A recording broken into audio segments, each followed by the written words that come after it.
We got. In other movie release date news, Sony has changed the dates for two of their biggest titles. The new Spider-Man movie, which is being co-produced by Marvel Studios, will now move up a couple weeks from July 28th, 2017 to July 7th. Sony is also shifting the Jumanji remake's release date from Christmas 2016 to the July 28th, 2017 spot that Spider-Man originally occupied.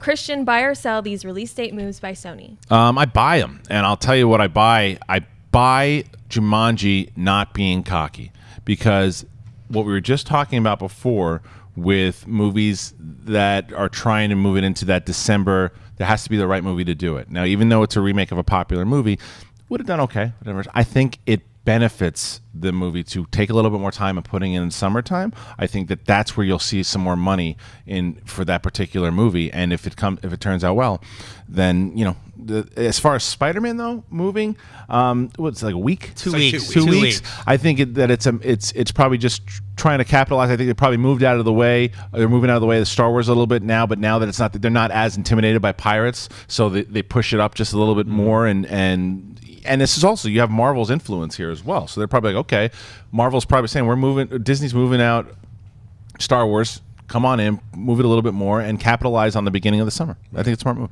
I buy that Spider-Man's moving. I feel like that shows like they're confident that they're going to get this movie done on time. There aren't going to be any delays, and they know what they're doing. I'm going to sell Jumanji moving because I feel like that's just more. I feel like it would be suited for a Christmas release, a family movie. Kind of like, I never watched these movies, but The Night at the Museum, those did very well during that Christmas time. So I feel like a Jumanji remake moving to the summer maybe.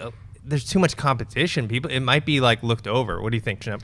Yeah, I mean, I agree. I sell the Jumanji move, and what an outrage! Moving Spider-Man 2 weeks. How dare you? Just kidding. It's like, I don't care. It's like they moved it 2 weeks. It's like, I don't even know why they announce these things. Well, we've moved it up 2 weeks. Good, great, good for you. It's 2 weeks early. The Jumanji thing's a big move. That's going from like Christmas. That's like a Star Wars type move. It's like 7 months.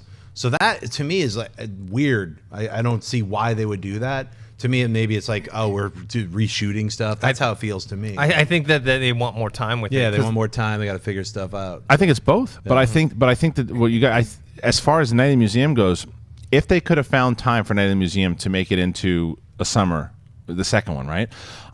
From what because we were just talking about before, the biggest opening was like 86 million of all time before Star Wars came around. I'm curious what Night at the Museum did on the last one, what it did opening weekend.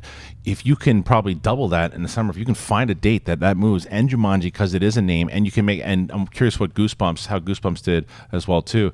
But if you put in Jumanji with I forget who's even starring in the movie. Do you remember who's starring in it? I don't think so. I don't remember. I think there's a lot. They haven't even. They're talking about that one guy possibly directing, but I don't think anything. We don't have any. So maybe they have somebody locked who's a big star. Maybe the way that they're designing it now, that it's not designed as just a holiday movie. It's going to be designed more as a big budget kind of remake and retelling, that it does fill that summer, because there's a void to fill as far as family movies go in the summer.